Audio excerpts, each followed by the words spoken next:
no death. It is only a transition to a different sphere of consciousness. Carol Ann is not like those she's with. She is a living presence in their spiritual earthbound plane.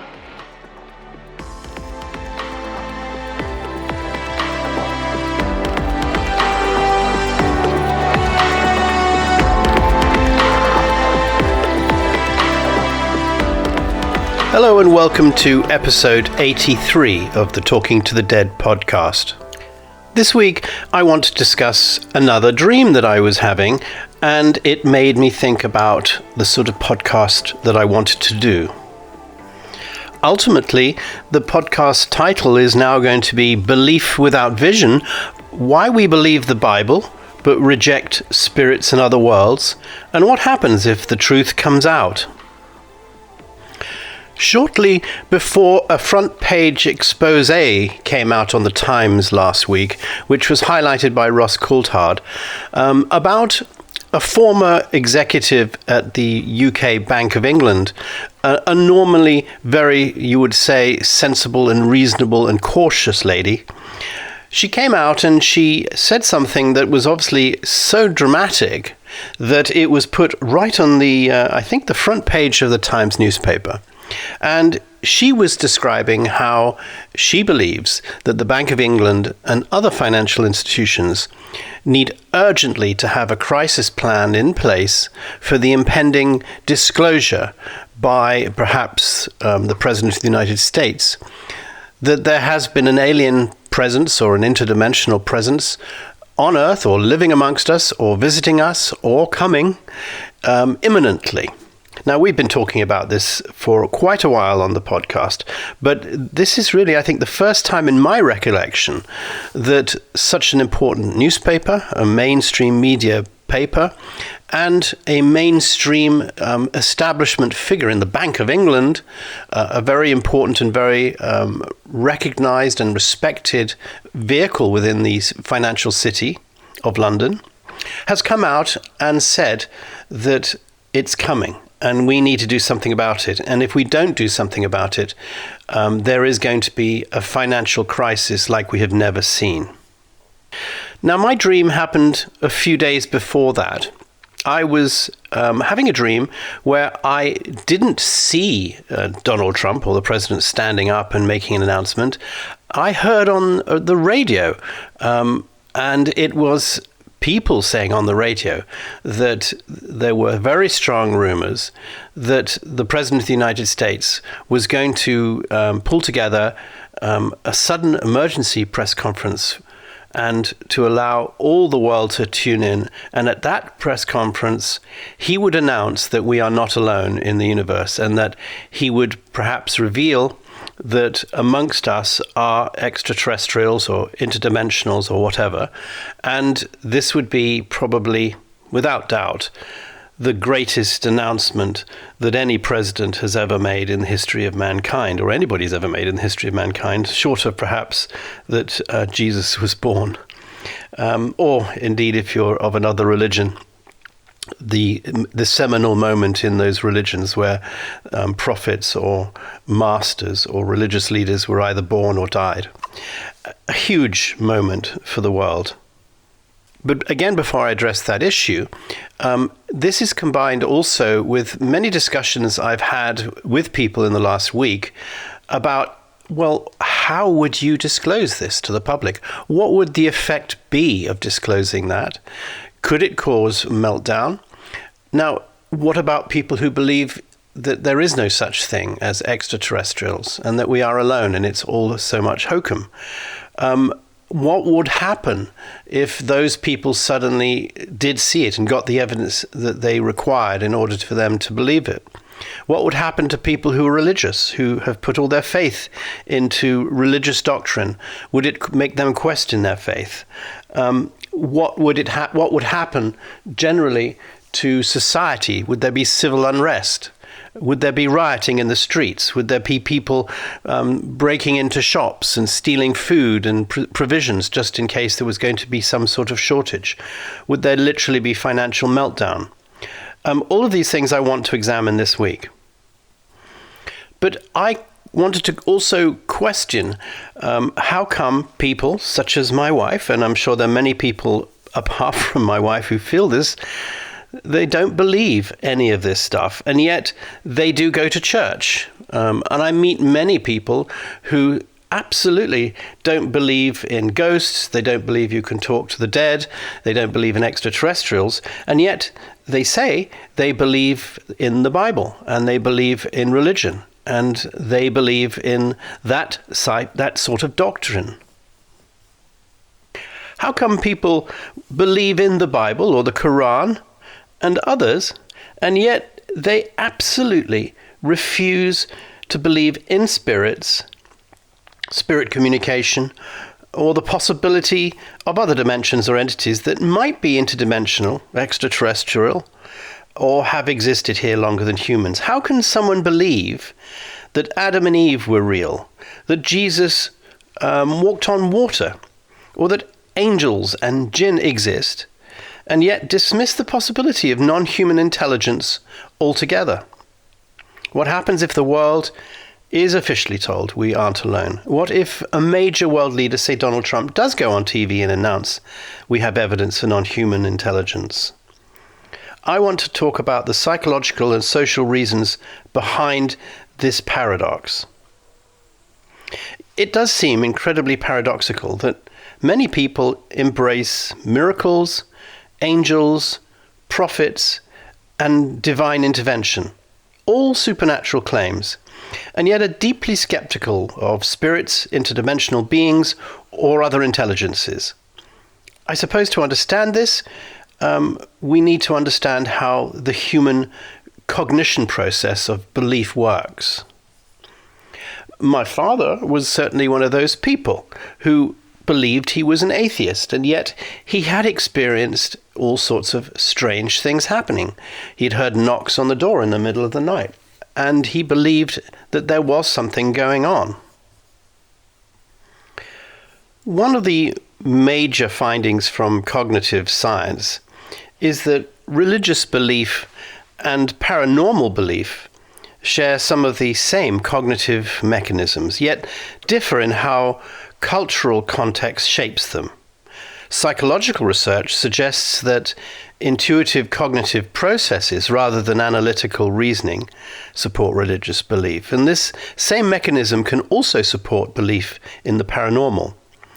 But the institutionalized religion that we see the most of often discourages paranormal interpretations while embracing others. For example, some studies show that people with higher analytical thinking tend to be less likely to believe in God and less likely to believe in paranormal phenomena, suggesting that people who have very high analytical reasoning, when they're encouraged, it dampens belief across both of these domains.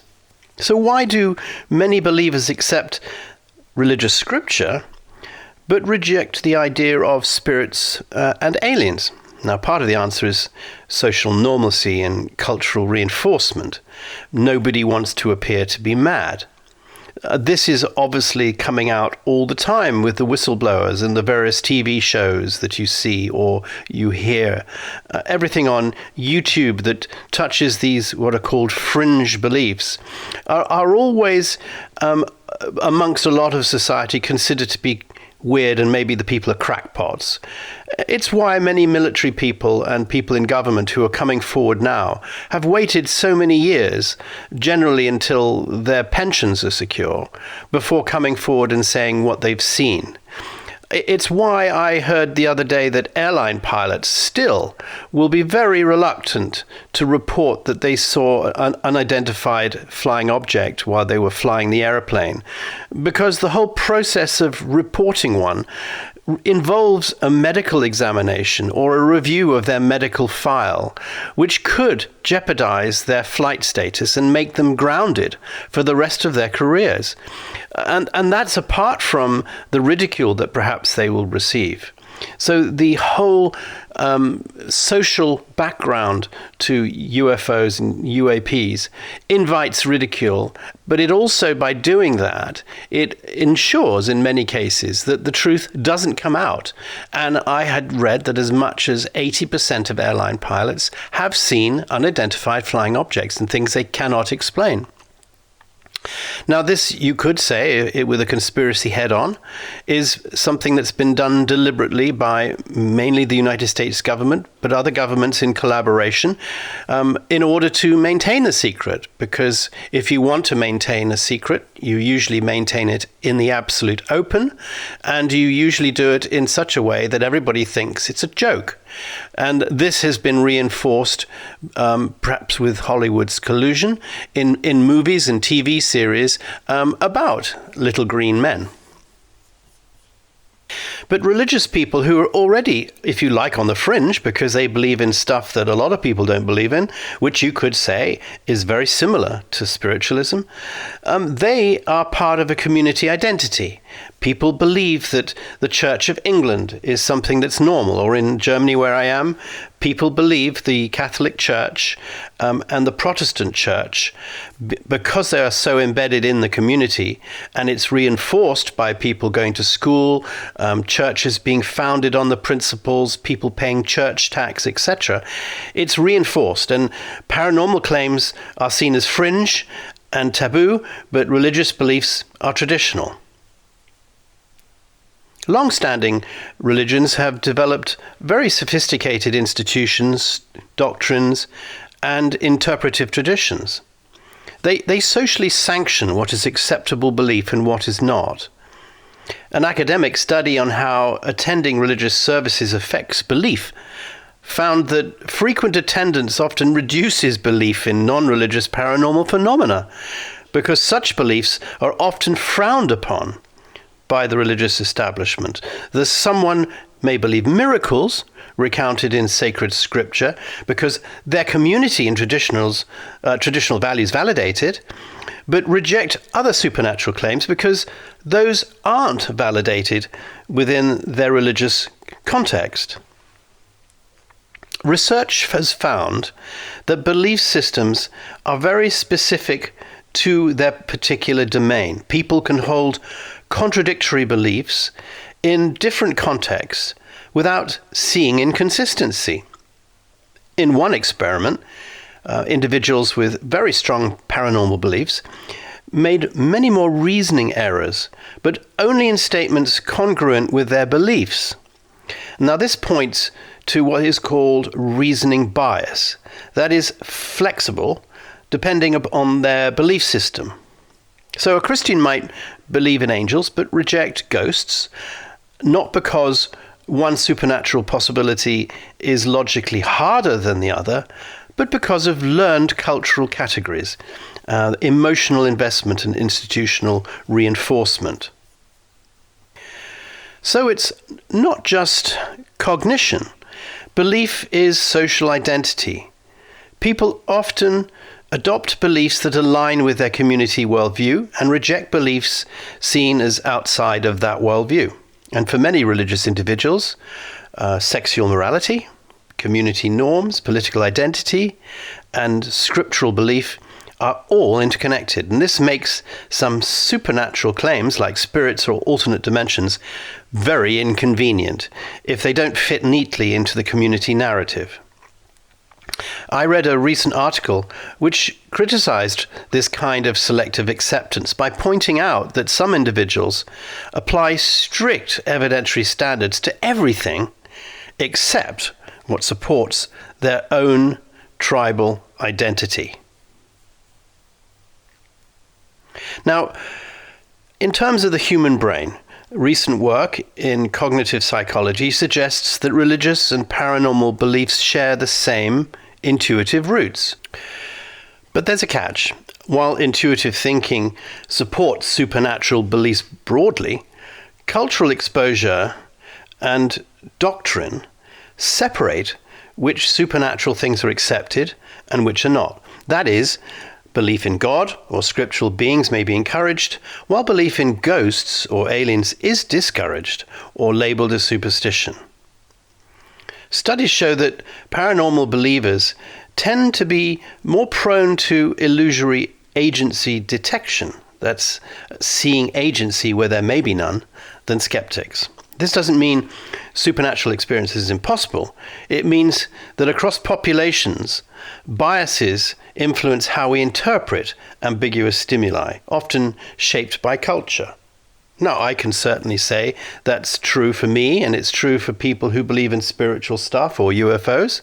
You tend to probably believe things a lot quicker with less evidence than people who are completely skeptical. So, believing things in religion literally and accepting supernatural stuff and having a great understanding and belief in that is shaped by cognitive biases, cultural norms, and social identity. Now, people may compartmentalise beliefs. They can accept miracles sanctioned by tradition while rejecting other paranormal claims that their community labels as fringe. I'm always astounded how many in the Catholic Church really believe that the Shroud of Turin was the shroud that was put on the body of Jesus Christ after he is crucified, in spite of so much evidence, scientific evidence and research that has been done on the Turin, which clearly seems to indicate that it was a fraud, that it was manufactured many, many centuries later. But you cannot stop people who believe in that from saying, no, it's completely true. Now, it may be. Maybe the mechanisms that are used to research age are not accurate. Maybe there is a lot of stuff that we just don't understand about aging. That may be true, and people are now beginning to believe that perhaps all the carbon dating that we've done may be wrong. Maybe we've got it all wrong, and maybe things are a lot older than we thought before. So people's belief systems are always coherent within their own frameworks, even if they do look inconsistent from the outside. So I've looked at in detail why belief systems behave this way. And I want to turn now to the big question which came out of my dream. What happens if tomorrow a world leader like Donald Trump announces we are not alone, that non-human intelligence exists? How would religion, society, economics, and everyday life respond? So let me just remind you of what happened recently. A former Bank of England analyst, a lady called Helen McCaw, urged the central bank to prepare for a potential financial crisis in the event of an official alien disclosure. She argued that such a revelation could cause an ontological shock, shaking people's fundamental assumptions about reality and thereby undermining confidence in financial systems. Ms. McCaw warned that markets depend on confidence and shared narratives. And if the world suddenly learns that advanced non-human intelligence exists, investors might panic, sell off their assets rapidly, or shift toward perceived safe havens like gold or cryptocurrencies. And in her letter to the Bank of England governor, she portrayed this as more than science fiction, a legitimate economic risk that central banks should plan for. This idea isn't fringe. Research into public reactions to extraterrestrial life, including a report called the Brookings Report in 1961, recommended studying social impacts and how leadership might handle disclosure. Now, for all I know, American government, British government, German government, all the governments may well have secret plans in place for alien disclosure. We just don't know yet. Psychologists like Albert Harrison argued decades ago that failing to anticipate human reactions to confirmation of extraterrestrial life would be what he called foolish and negligent. He urged that nativist and extremist reactions could arise, that societies should prepare policies for post-detection responses. Other studies on the sociology of the first contact narrative, and that became pretty big after the Spielberg film Close Encounters of the Third Kind in 1974, emphasized that reactions to close encounters would vary massively based on how contact or disclosure happens. News broadcasts, scientific announcements, or indirect evidence have very different cultural impacts. Some scholars even suggest that public reactions could resemble encounters with monsters in mythology, sudden, unknown, or emotionally threatening ideas requiring some form of cultural adaptation. If aliens are confirmed, religions would have to respond in several ways. Theological reinterpretation is probably major, as many theologians would have to reinterpret the scriptures to include extraterrestrial life within their existing narratives, treating them as God's other creatures. And historical theologians have already debated life elsewhere in the universe in their academic theology. Or the religion's response would be resistance and denial. Some traditions might double down on literal interpretations, claiming the discovery is deception, or seeing it through apocalyptic frameworks. I've read that in order to pass disclosure in a way that would be acceptable to the religious right in the United States of America, it might be necessary to reveal that the lie that we are alone is replaced with another lie, that we're not now alone, but they are not aliens. They are actually humans from our future. Or, to keep the religious right truly happy, they are angels or demons. And I think probably the third thing that could happen is schism or reformation. We could see new splinter sects or reinterpretations emerge, much like how this happened during the Renaissance, when Copernicus forced a revolution and religions had to adapt.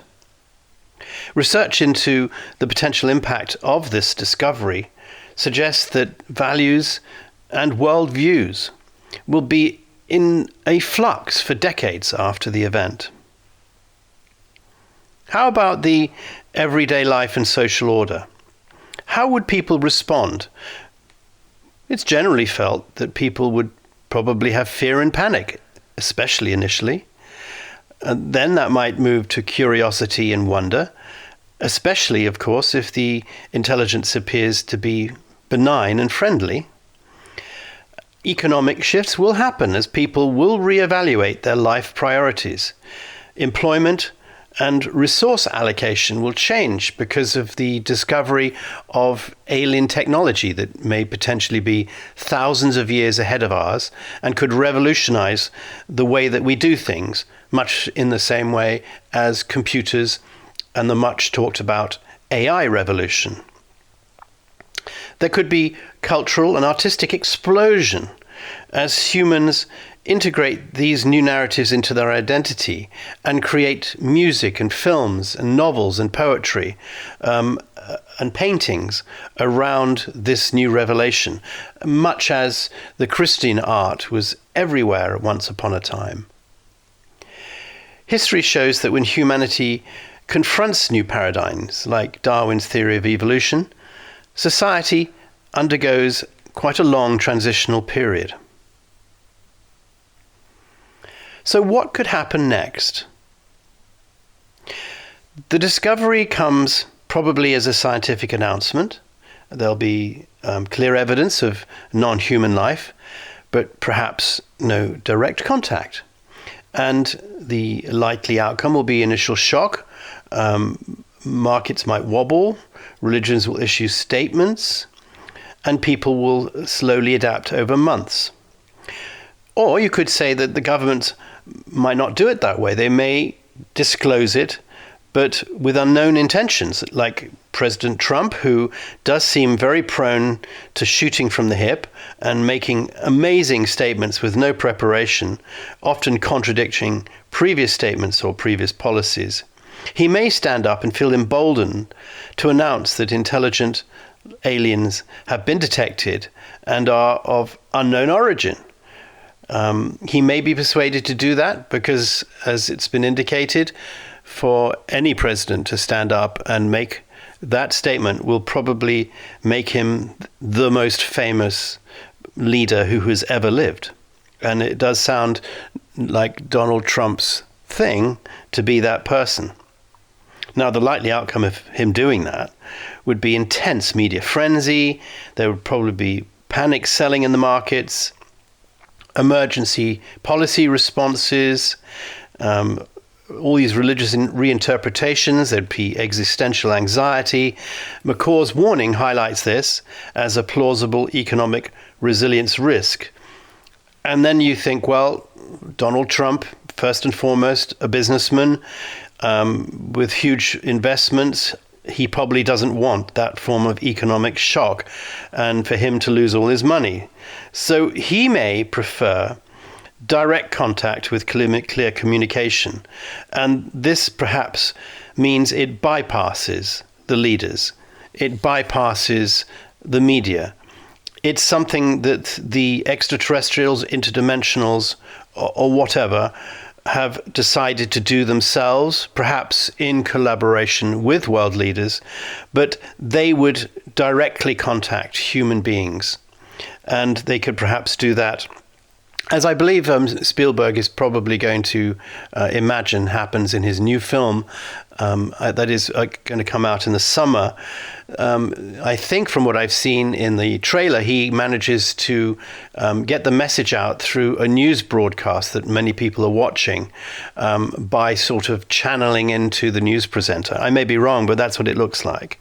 So they may send signs like, animals doing strange things, or there may be a huge craft that may come and sort of hover over the White House or other major political buildings, or perhaps they have a way of directly feeding into our minds and speaking directly to every human simultaneously in some form of psychic way. Now, what would happen then is they would probably bring with them new technologies. We would see that. It would certainly reshape economies. It would cause a sort of philosophical paradigm shift that would reshape religions and cultures.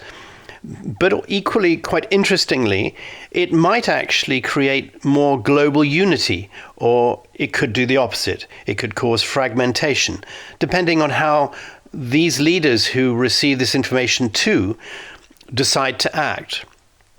And I do remember Ronald Reagan, I think, standing in front of the United Nations once, saying that he found it quite interesting that if there was a way to bring all the people together and for people to realize that we are all the same, it would be for our reaction to a potential alien invasion.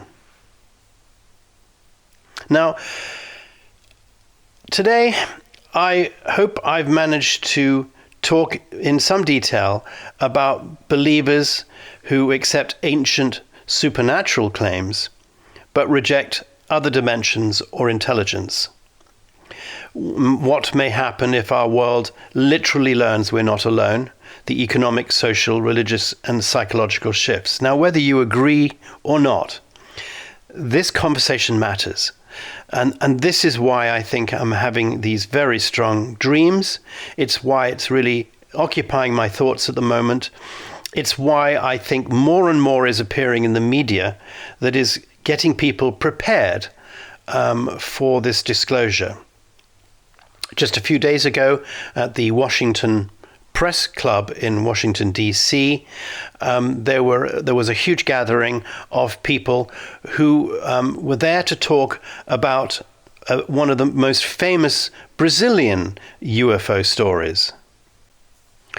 This is called the Varginha UFO incident, and this involved a series of UFO events in 1996, when the residents of Varginha in Brazil claimed to see strange creatures running around in their neighborhood. I think 3 girls saw an unidentified alien cowering against a wall, and that alien seemed to telepathically communicate to them that it needed help.